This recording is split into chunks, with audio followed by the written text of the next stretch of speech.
അപ്പം നമ്മുടെ കോന്നി യാത്രയിൽ നമ്മൾ ആദ്യം എത്തിച്ചേർന്നത് കോട്ടപ്പാറ ക്ഷേത്രത്തിലാണ്. ഇത് കോന്നി ടൗണിൽ തന്നെ ഒരു 2 കിലോമീറ്ററിൻ്റെ അകത്ത് ഒരു മലയുടെ മേളിൽ സ്ഥിതി ചെയ്യുന്ന ഒരു അമ്പലമാണ്.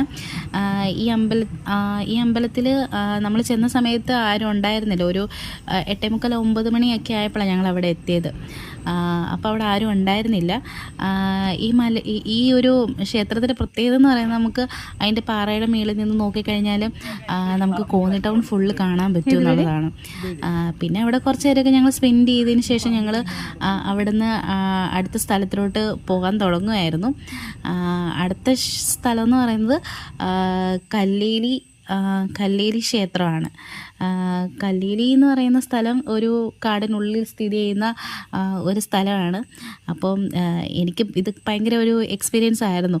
കാരണം ഞങ്ങൾ ആദ്യമായിട്ട് ഞാൻ ഇങ്ങനെ ഈ ഹില്ലി ഏരിയസിൽ ഇങ്ങനെയുള്ള യാത്ര എന്നൊക്കെ പറയുന്നത്, അത് 2 വീലറിലൊക്കെ. അപ്പോൾ അതൊരു നല്ല എക്സ്പീരിയൻസ് ആയിരുന്നു.